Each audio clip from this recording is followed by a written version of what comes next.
I'm 33 and have two kids, 12 and 8. I divorced their dad when I discovered he was cheating on me with a mom from our younger son's school group. Despite that betrayal, I agreed to shared custody because I wanted my kids to grow up with their father in their lives. However, since the divorce, he's only been around when he's picking them up for visits. He often goes out with his stepchildren, but rarely includes our kids, claiming those outings are spur of the moment and can't always include them. Eventually, I stopped pushing, but I've always thought it was unfair that he keeps his distance from our children's lives. Recently, I decided to upgrade my older son's computer, and he asked if we could give his old one to his cousin, my brother's son. My brother has been a huge support for my kids. He's always available to take them to their school events when I can't, and often takes them out to the park or for trips when I'm busy. My ex, on the other hand, is rarely available for them. Anytime I ask him to help with an activity, he has an excuse. He's out of town or swamped with work. Ironically, though, whenever his stepkids need something, he's there. Once, he even argued with the stepkid's father at a school event, insisting he had the right to be there. When my ex found out I gave the computer to my nephew, he got upset. He complained that if I had money to spare on a gift like that, I should have forgiven 2 months of child support he'd missed, since his finances were tight with a new baby.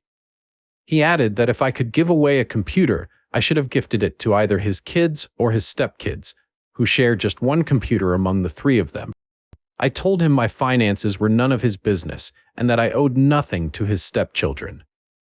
Then his wife jumped into the conversation, accusing me of spoiling my son by giving him a new computer and of being petty for letting my son bring it to their house, claiming it was just to show off in front of his step-siblings.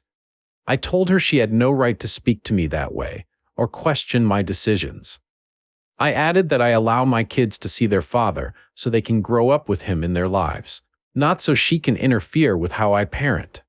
My ex was offended, but I told him this whole situation could have been avoided if his wife hadn't inserted herself where she doesn't belong. After that, things seemed to calm down until last week. I went to pick up the kids, and my ex was visibly upset. He explained that he'd tried reading a bedtime story to our youngest. At home, he still likes to be read to before bed, usually by me, his brother, or my brother, and when none of us are around, he listens to audiobooks. Apparently, my ex wanted to make an effort to connect, so he offered to read to him, but our son turned him down, saying he didn't need him for that because he could do it himself. My ex stayed to listen as he searched for a story for 8-year-olds without a dad on his tablet, and it hit him hard.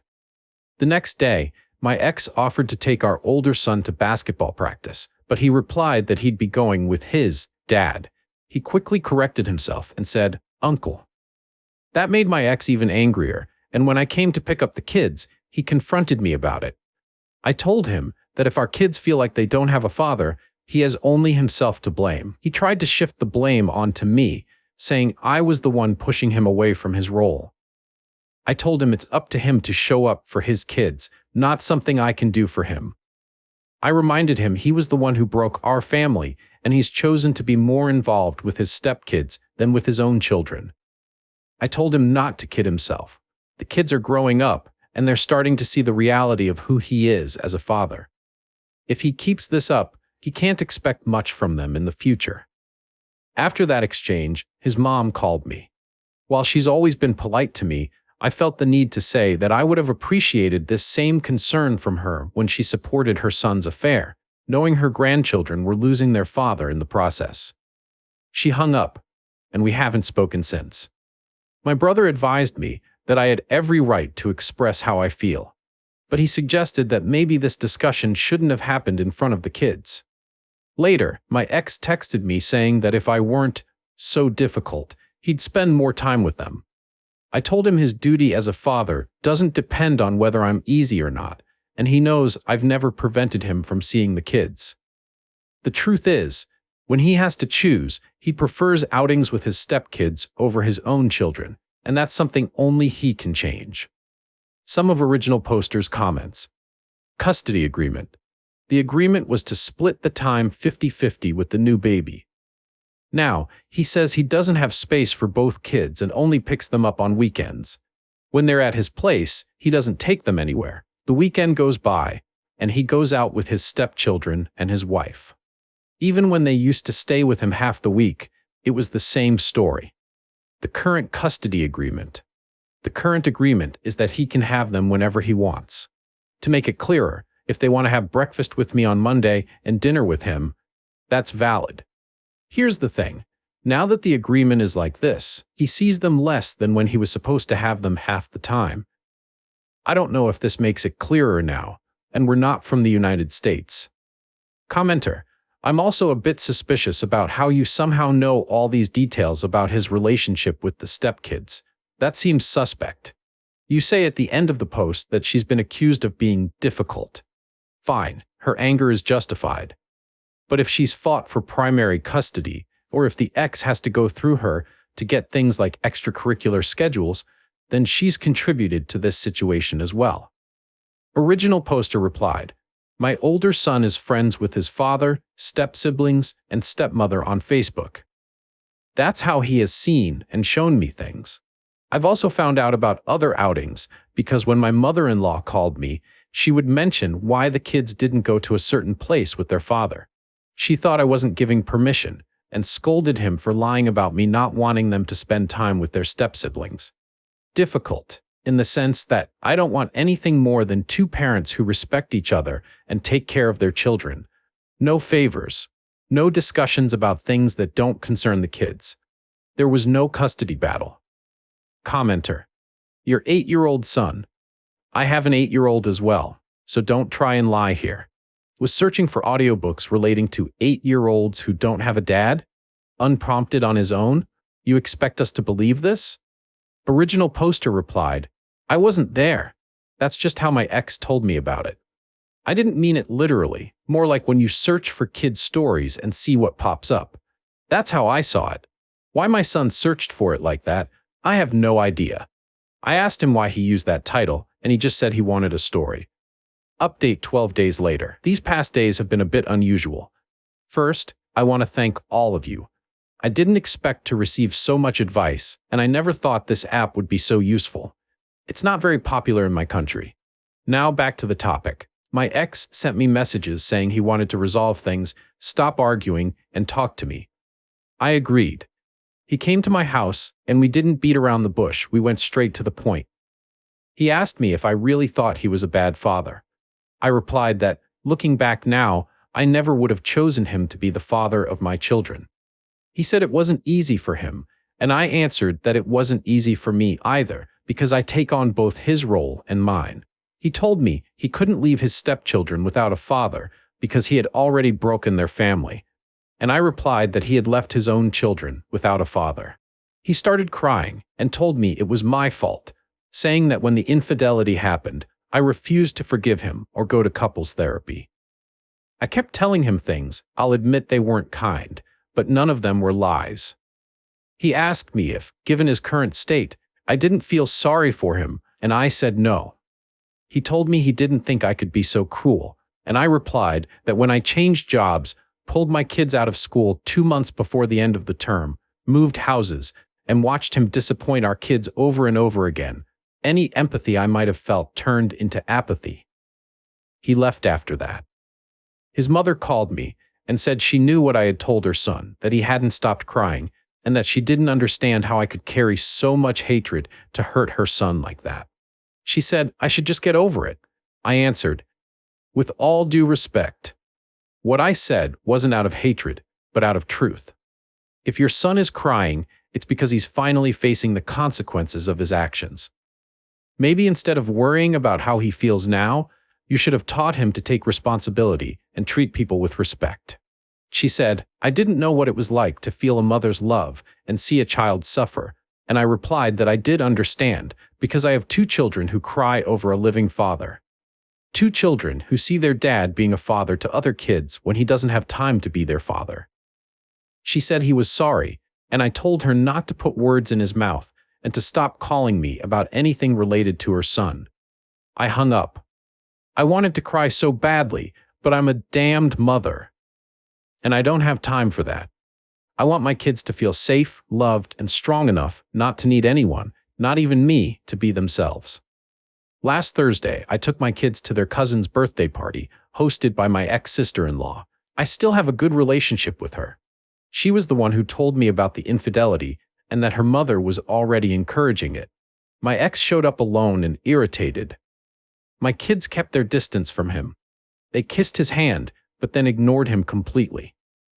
My ex-mother-in-law told the kids they should show more respect to their father, and my eldest replied that he doesn't show respect for me since he and his partner talk badly about me. I scolded my son, not for what he said, but for how he addressed his grandmother. I told him it was wrong to eavesdrop on private conversations and repeat them. Then I asked him to gather his things because we were leaving. My ex-mother-in-law asked me not to leave, saying the kids were having fun and we could resolve this as adults. She asked my ex what he had said, and he claimed not to remember. I told her I didn't care, and she said we should be good parents. I replied that to be good parents, you need to be good people first. My ex was getting agitated. My ex-mother-in-law asked why we couldn't have a civilized co-parenting relationship. I told her everything I've mentioned here about his free will to see the kids and how the second custody agreement isn't working since he only sees them some weekends. My ex didn't want to discuss it, saying he had too many kids at home. My ex-mother-in-law told him the only kids who should feel comfortable are his, and the comfort of the others should be provided by their biological father. My ex wanted to end the conversation because his mother was scolding him for being a careless father. He also said it was my fault. I asked him to clarify how it was my fault. You can see the kids whenever you want. What more do you want? He started yelling, claiming I was only being petty because I didn't really need the money since I earned more than him and had fewer kids to feed. I told him I wouldn't continue the conversation and that I'd show him what being uncivilized looks like by filing for the overdue child support payments. His mother asked what I meant by overdue payments. I explained that he was 3 months behind. She was furious, slapped him, and demanded to know what he had done with the money for his children. He answered, I couldn't let Junior miss out on attending the same school as my son. I didn't want him to feel inferior. My ex-mother-in-law said she couldn't believe it, and they started arguing. I left. Yet for context, my youngest son attends a private school, and my ex pays for his stepson to attend the same school. Yesterday, my ex-mother-in-law came over and said she would pay the overdue fees. She brought the money in cash. I knew my ex would be furious. Here's some context. My ex-mother-in-law doesn't work, doesn't own anything herself, and lives with my ex-sister-in-law. However, she does have significant savings from her inheritance. If she pays the tuition, my ex knows there won't be much left for him when she passes, even though she's still healthy. He's been asking her for years to invest some of that money in his business ideas, but she's always refused. My ex's retaliation was not picking up the kids this weekend. Yesterday, my ex-sister-in-law called me. She doesn't know all the details yet, but apparently, my ex's 15-year-old stepson punched him in the mouth. She said she'll let me know exactly what happened once she finds out. And before anyone asks, the new custody agreement will likely take a year to finalize. The court says the overdue payments are the priority, and the rest can wait. We have more urgent cases. Some of Original Poster's comments. Original Poster answered the question about her mother-in-law. She knew about the affair. When I say she wasn't rude to me, it's because she never showed displeasure towards me or was a bad mother-in-law. I was surprised that she was a cover for her son. During the divorce, she didn't take sides and has always been a good grandmother. Commenter. Is kissing hands a thing in certain cultures? Never heard of that. Original Poster replied, it's not about literally kissing hands. In my culture, when you see your parents, grandparents, uncles, and godparents, you ask for their blessing. It's like saying chion, short for the word bendición, blessing. It sounds like chion, as in chion father, or the blessing father. Update next day. A promise is a promise. As I mentioned earlier, my ex's stepson had an altercation with him because my ex refused to let him go out. Now I have more details. My ex's stepson had plans to go bowling with some friends. His biological father had already given him permission and money for the outing. However, when he told his mother, she said he couldn't go because they needed him to stay home and watch his younger siblings. My ex and his wife had planned an outing and needed someone to stay with the kids. This led to an argument. The boy raised his voice to his mother, and my ex stepped in to demand that he respect her. The boy replied that he wasn't his father. Trying to maintain authority, my ex told him that as long as he lived under his roof, he had to follow his rules. The boy ignored him and turned away. My ex followed him and touched his shoulder to get his attention. At that moment, the boy turned around, punched him, and shouted that he wasn't his father and could never compare to him. The mother scolded him for his behavior, but the boy, still angry, shouted back that he hated her. This version was shared by my ex and his wife to my ex-mother-in-law. My sister-in-law later relayed it to me. They went to see my ex-mother-in-law to try to gain her sympathy and convince her to take care of the kids, the 2 stepchildren and the baby, so they could go out. However, my ex-mother-in-law told them she would not take care of the children. When I spoke to my ex, he mentioned he was dealing with family issues and claimed that the boy's biological father was turning him against him. He didn't give me many details and omitted most of what my sister-in-law had shared. He simply informed me that, due to the situation, he wouldn't be able to pick up our children this weekend. The 15-year-old boy is now staying with his biological father. As for what I mentioned earlier, my ex was 2 months behind on child support. And that same week, he was supposed to make another payment. He didn't, leaving him 3 months behind. In the end, his mother was the one who covered the overdue amount. Regarding the child who attends the same school as my son, it's not the 15-year-old involved in the altercation. It's his younger stepbrother, who is 8 years old, the same age as my son. I decided to enroll my son in that school when the affair became public.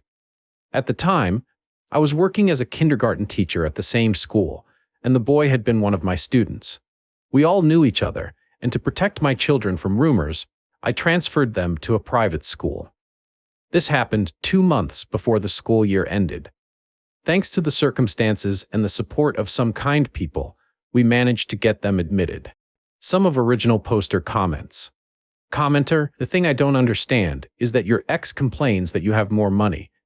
But now you're a kindergarten teacher, rewarding but not well paying. Certainly not well paying enough to put a kid in private school. Original poster replied, when the infidelity occurred, I was an elementary school teacher and was pursuing a master's degree. Now, I'm a secondary school teacher and work in a government institution. My salary is now 4 times higher than it was before the divorce. I worked at a public school because I wanted to be close to my children in case something happened. As I mentioned before, my son is still in a private school, but his father pays the tuition so that his stepson can attend there. Commenter, I wonder if he knows that his mother gave you money for his children. He's lucky that you're not an asshole because, legally, he is still behind in child support, especially if she didn't pay it the way the court ordered. I don't believe that courts ever suggest cash payments. Original poster replied, he knows that. That's why he didn't pick up the kids last week. Even my ex-sister-in-law doubts that things happen this way. At first, her wife was crying when her mother said she wouldn't take care of the kids, but the crying stopped, and then the justification started. I know the guy, and I never saw him in violent behavior. Update. First of all, I don't know much about how subreddits work, but someone told me that my profile was shared on one, and I have some words for those involved. The discussion was about how I could afford private school tuition on a kindergarten teacher's salary. To clarify, I am no longer a kindergarten teacher. I am a high school teacher, and salaries in education vary significantly depending on the country. In my country, salaries in education are quite competitive compared to other jobs. To clear up any further assumptions, micro businesses $280, small businesses $350, medium-sized businesses $350, large businesses $370. My field, education, early education kindergarten, $800 to $1,000, primary education $900 to $1,100, secondary education $100 to $1,300, secondary education with 5 years of experience $1,300 to $1,400, Associate professor, master's degree, $1,050 to $1,400. Full professor doctorate, $1,400 to $1,750. The cost of living here is affordable, and I mentioned that in several comments. I'm not from the United States, where life is more expensive. In my country, this salary is more than enough to live comfortably. I'm not rich, but my kids enjoy an excellent quality of life. Private school tuition varies. There are schools as low as $120 per month or less, and of course, there are elite schools that are much more expensive. We use local currency, not dollars. I also have other sources of income that are irrelevant here. Now, to stop the speculation, people assumed I was from multiple countries, calculated my monthly tuition costs, and even tallied up all my expenses. The only thing you missed was calculating the cost of my divorce. Let me save you some trouble. I didn't pay a single cent, and my ex left with nothing but the clothes on his back. Careful not to choke on that. As for my kids not being well cared for, my kids are perfectly fine, and as long as I'm breathing, no one will take that away from them. I saw a lot of concern for my children, but here's a question for you. What about your kids? Are they okay? Did you pay what you owe for their care? When was the last time you saw them? There's no need to worry about my kids. If any of those users want more details, feel free to contact me, and I'll happily send over some bills for you to pay, since you're so interested in my finances and expenses. And regarding my divorce, it was far from amicable. Not because custody, that was never an issue, but because my ex lied at every turn to delay and obstruct the process. I didn't accept it then, I don't accept it now, and I never will not in a million years. For those still questioning my divorce, here are my words to you. Once there's infidelity, there's no family left. This clarification isn't for those who offered helpful comments or advice on my post. End of the informational break. Now the actual update. The day after my post here, my ex was arrested for domestic violence and child abuse. The father of the boy involved filed a complaint. My ex's wife defended him, claiming that her son was a brat and that this wasn't the first time her son had been violent with him or his younger siblings. This left me surprised because, as far as I know, my ex had never mentioned that the teenager had been beaten. My ex-sister-in-law said that her brother, meaning my ex, never brought it up. I asked my kids if their stepbrother had ever touched them or been violent with them. Both said no. My children are comfortable telling me anything, how, and their answer was no. My ex and his wife have since changed their story about the incident. Now, their version is that the boy misbehaved, my ex tried to talk to him, and the boy hit him first, so the mother hit her son to pull him off my ex. Child protection authorities here are usually very strict when a case interests them or when the harm suffered by the child is severe. I haven't seen the teenager myself. The teenager has been placed in a shelter for abused youth. Edit. When physical abuse of minors is reported, they are transferred to a safe space until a Giselle chamber interview and a forensic medical evaluation are conducted. Once a safe environment is confirmed, they are returned to the parent.